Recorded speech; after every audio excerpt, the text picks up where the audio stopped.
और परसों से मूव और इवन थर्सडे का मूव, ये एक्सपायरी ड्रिवन मूव है, इनको ट्रेंड मत समझिए। किसी भी एंगल से इनको ट्रेंड मत समझिए, ट्रेंड आज से क्लियर होगा। और आज मेरे ख्याल से मार्केट ने आपको एक साइन दे दिया है कि ट्रेंड कैसा है। और एक चीज़ मैं आपको बताऊं, अब मार्केट में ट्रेड बहुत सिंपल है, आप कॉल लेके बैठ जाएं और 23,800 का एक स्टॉप लॉस लगा दें 20 डे माह का, बस। अब रिस्क रिवॉर्ड आपका, अगर आप आप अगर उनमें से जो कहेंगे कि नहीं मैं तो नहीं ली सुबह, कोई बात नहीं, यहाँ पर अगर आप ले रहे हैं तो आपका रिस्क कितना है, 200 पॉइंट का, 23,800 का मैं स्टॉप अगर सजेस्ट कर रहा हूँ। रिवॉर्ड कितना है, अगर मेरा एनालिसिस या मेरा व्यू सही है कि 1200-1400 पॉइंट की सीरीज ड्यू है, तो 1000 पॉइंट यहाँ से भी और मूव आने चाहिए। 5:1 के करीब का रिस्क रिवॉर्ड है। और एक और चीज़ देखिए आपने, ये तो तब हो रहा है जब आईटी इंडेक्स नहीं चल रहा है। सोचिए आईटी इंडेक्स ना चले, उसके बावजूद आप इस तरीके का मूव दिखा रहे हैं। और आईटी इंडेक्स देखिए अब करीब 1.5% नीचे है ना, और 26,000 के भी नीचे आ गया है फ्रेश लो पर। इस समय ये आईटी इंडेक्स ट्रेड करता हुआ दिखाई देगा। इस तरीके के मूव्स आ रहे हैं यहाँ पर। जहाँ तक इंडेक्स की बात है, निफ्टी पर अब 23,750 से 23,800 का वेल डिफाइंड सपोर्ट है। एक्चुअली अब इसको चाहे ना आप, अब तो मैं कहूँगा कि 23,800 भी जरूरत नहीं है। अगर आप और बिल्कुल ही बोल्ड व्यू लेना चाहते हैं, 23,895 आजकल हुआ ना, उसको स्टॉप बना लीजिए, फिर तो और भी आपके लिए कंफर्ट हो गया। 800 का अगर आप डीप नहीं रखना चाहते तो 895 का ही बना लें। रेजिस्टेंस 24,050 से 24,150 है।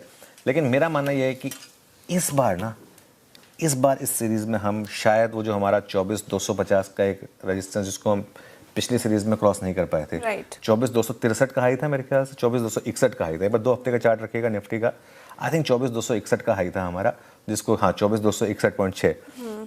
आई थिंक इस बार हम उसको क्रॉस कर पाएंगे। ये typical pole and flag pattern का एक ब्रेकआउट के साइन है। एक और अगर आपने उसको क्रॉस कर दिया 24,261, फिर एक और 1000 पॉइंट के करीब का मूव मुझे लग रहा है। और बैंक निफ्टी में मुझे लग रहा है कि इस बार ना, प्रोवाइडेड 57,100 बचा रहे, 57,120 डे में बिल्कुल भी हमने उसको टेस्ट नहीं किया, 57,100 बचा रहा है। 57,500 आपका नया स्टॉप लॉस हो जाएगा आज का लो। और तैयारी कर लीजिए एक बार बैंक निफ्टी में 60,000 की, बढ़ लगेंगे आपके नंबर 60,000 की, और इवन ऑल टाइम हाई की पॉसिबिलिटी रहेगी बैंक निफ्टी में। पेन पॉइंट मार्केट का सिर्फ एक है, निफ्टी आईटी, और वो कहीं जाने वाला नहीं है। आई थिंक कंपनीज ने कुछ हद तक प्रिपेयर करना शुरू कर दिया है आपको। केपीआईटी ने जिस तरीके से बोल दिया है। अच्छा, मज़े की बात यह है कि इतना गिरने के बावजूद स्टॉक और गिर रहे हैं, तो ये कहीं ना कहीं आपको एक और चीज़ बता रहे हैं कि इसमें ना बोल्ड बनने की जरूरत नहीं है। सबसे पहले मैं ही बॉटम पकड़ूंगा। आईटी में सबसे ज़्यादा लॉस कहाँ हुआ है? एक बार अगर आप निफ्टी आईटी का 3 महीने का चार्ट देखेंगे, हर बार ना लोगों ने बॉटम पकड़ने की कोशिश की। देखिए, मेरा व्यू सिंपल है, मंथ एंड की कॉल्स कैरी करें आप। वैसे अगर आपने आज सुबह खुलते ही जो हमारा व्यू था, तो आपके पास एक कुशन होगा कि कल अगर गैप डाउन हो भी गया बाई चांस तो भी, और क्योंकि मंथ एंड की है तो इसके लिए बहुत ज़्यादा आपके अगेंस्ट वो ना जाए, अनलेस 200-300 पॉइंट का गैप डाउन हो जाए, इसकी प्रोबेबिलिटी बहुत कम है। कच्चा तेल 72-71 पर है, अगर ओवरनाइट 70 के नीचे आ गया तो पॉजिटिव होगा। एक रिस्क है डॉलर रुपी वापस नीचे आ रहा है, वो मैं थोड़ा सा एक रिस्क है, क्योंकि कई बार पहले मूव करेंसी में आते हैं, उसके बाद इक्विटी में आते हैं, ये रिस्क है। लेकिन देखिए, सब कुछ ही आपके फेवर में होगा तब थोड़ा ना। तो और नॉर्मली हम कंजेशन जोन जो होते हैं ना, जब जैसे 24,050 का कंजेशन जोन है और बैंक निफ्टी पर 58,000 कंजेशन जोन है, वेल डिफाइंड है। आज ये क्रॉस नहीं हो पाए, 24,049.9 पे आके रुक गए हम बैंक निफ्टी पर, और 58,000 के ज़्यादा ऊपर नहीं निकल पाए। हालांकि क्लोजिंग 58,000 के ऊपर ही हो रही है, होपफुली ये अच्छी बात है। तो बने रहे, नॉर्मली गैप के साथ निकलते हैं कंजेशन जोन, तो हो सकता है कल गैप के साथ निकल जाए, नहीं होगा तो कल रिविजिट करेंगे उस स्ट्रैटेजी को, है ना, दिक्कत क्या है। लेकिन व्यू ये रहेगा कि आप अपनी पोजीशंस को कैरी करें। देखिए, इंडियन मार्केट में फ़िलहाल देखिए तो स्थिति जो है अभी भी जो है स्थिति बाहर नहीं हुई है। आज इंडियन मार्केट को देखिए तो निफ्टी में करीब 140 पॉइंट की तेज़ी ही देखने को मिली, वहीं बैंक निफ्टी में भी 500 पॉइंट की तेज़ी देखने को मिली है। तो रिकवरी आज के दिन काफ़ी अच्छी इंडियन मार्केट की तरफ से दिखाई दी है। लेकिन आने वाले दिनों में अब देखना होगा कि बाज़ार की स्थिति किस प्रकार से देखने को मिलेगी, क्योंकि 24,000 के ऊपर की क्लोजिंग तो आज बाज़ार ने दे दी है। अच्छी भी है कि 24,000 के ऊपर की क्लोजिंग हुई है। 24,200-250 का लेवल यदि अब निकलता है, चीज़ें बेहतर होती हुई फिर नज़र आएगी इंडियन मार्केट के लिए, और फिर बाज़ार तैयार होगा 24,800, 25,000 के लिए। वहीं अब बैंक निफ्टी में आप तैयारी कर लीजिए 60,000 की, क्योंकि चीज़ें जो है धीरे धीरे बेहतरीन होती हुई नज़र आ रही है।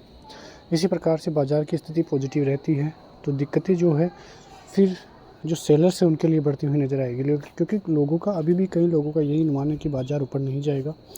अभी भी कहीं ना कहीं हालात बिगड़ते हुए बाज़ार के नज़र आ सकते हैं, लेकिन ऐसा बिल्कुल भी नहीं है। आने वाले दिनों में इंडियन मार्केट में बड़ी तेज़ी देखने को मिल सकती है। क्रूड ऑयल के दाम नीचे से नीचे ही आते हुए नज़र आ रहे हैं। गोल्ड और सिल्वर के प्राइसेस में भी गिरावट ही देखने को मिल रही है।